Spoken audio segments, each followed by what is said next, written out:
चौकीदार पद पर नियुक्त हेतु विहित आवेदन प्रपत्र। ठीक है, तो आवेदन भरने की अंतिम तिथि 29 तारीख 7वां महीना 2024 रखा गया है। यहाँ पर आपको अपना एगो अभिप्रमाणित फ़ोटो लगा देना है। ठीक है, कभी भी चेहरा के ऊपर साइन नहीं करते हैं, साइन आपको यहाँ पे करना है। ठीक है, फ़ोटो चिपका करके। उसके बाद यहाँ पे बहुत ज़्यादा कुछ आपको नहीं भरना है, एकदम सिंपल चीज़ भरना है। आपका जैसे गृह जिला का नाम खूंटी के हैं तो खूंटी भरिए, आप किस अंचल से हैं तो अंचल का नाम भरिए। बीट संख्या जो भी हम आपको बता रहे थे 1/6 3/6 अपना देख लीजिए कौन सा है, और ग्राम का नाम आप जहाँ के लिए भर रहे हैं। ठीक है, उसके बाद अभ्यर्थी का नाम बड़े अक्षरों में हिंदी में, जैसे मान के चलिए आपका नाम है रमेश कुमार, तो आप रमेश कुमार लिखेंगे बड़े अक्षरों में। ठीक है, यहाँ पे बड़े अक्षरों में, हालांकि अंग्रेजी यहाँ पे देना चाहिए था इनको, सिर्फ बड़े अक्षरों में और हिंदी में लिखा हुआ है, तो एक बार देख लीजिएगा, हो सकता है कि फार्म में कुछ मिसप्रिंट हो, एक बार मिला लीजिएगा। उसके बाद बोल रहा है कि पिता या पति का नाम हिंदी में आपको लिखना है। जन्म तिथि आपको लिखना है इसके हिसाब से, इस तरह से। ठीक है, 30/6/2024 को आपके, जैसे मान के चलिए किन्हीं का जन्म तिथि है 30/6/2002, तो यहाँ पे 30/6/2002 लिखेंगे, और इस तारीख को 30/6/2024 तक आपका जो है कितना वर्ष, कितना महीना और कितना दिन हुआ कटा लीजिएगा कैलकुलेटर से। उसके बाद यहाँ पे डाल दीजिएगा।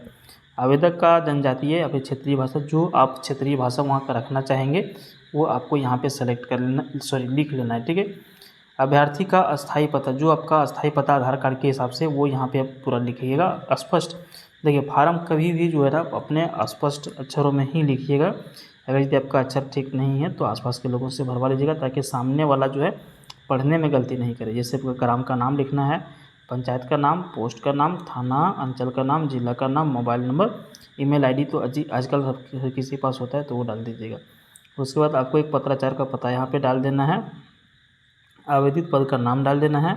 शरीर पर 2 चिन्ह का जो कुछ भी जो कट मार्क या फिर मोल है, तिल वगैरह है, उसके बारे में 1 और 2 में यहाँ पे डाल दीजिएगा।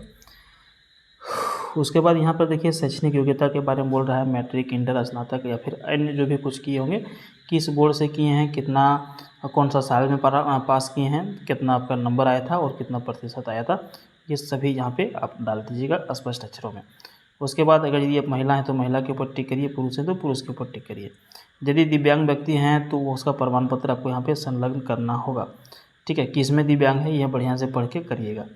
यदि आप खिलाड़ी हैं और तो इसके लिए भी आपको यहाँ पे उसका सर्टिफिकेट डालना होगा। ठीक है, उसके बाद अभ्यर्थी के जाति का श्रेणी, अनारक्षित, पिछड़ा, अत्यंत पिछड़ा, पिछड़ा वर्ग, अनुसूचित जाति, जनजाति, कौन सा कैटेगरी में आप आते हैं वो यहाँ पे डाल दीजिएगा। आवासीय प्रमाण पत्र जो आप दीजिएगा स्थानीय वाला, उसका पत्र संख्या और किस तारीख को आपका ये वो इशू हुआ था वो दीजिएगा। जाति प्रमाण पत्र दीजिएगा, उसका संख्या और निर्गत तिथि दीजिएगा। उसके बाद परीक्षा शुल्क में पोस्टल ऑर्डर दिए, फिर बैंक ड्राफ्ट जो भी दिए हैं वो यहाँ पे डालिएगा, और दिनांक उसका डेट डाल दीजिएगा। कार्य अनुभव वाले जैसे कि हम उसको बताएं, अभी कुछ देर पहले बताए थे, वो भी यहाँ पे अपना डाल दीजिएगा।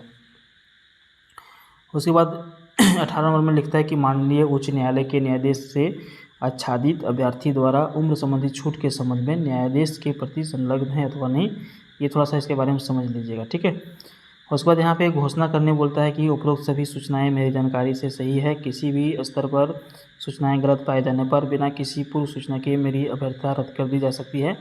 तो यहाँ पे आवेदक का हस्ताक्षर मांग रहा है, तिथि और स्थान कहाँ से भर रहे हैं सो। ठीक है, तो इस वीडियो में इतना ही। उम्मीद करते हैं कि आपको लगभग चीज़ें इसमें क्लियर हो गई होंगी।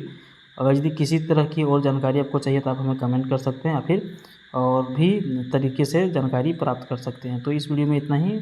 उम्मीद करेंगे कि आप लोग सभी लोग इस फार्म को जरूर भरिएगा। धन्यवाद।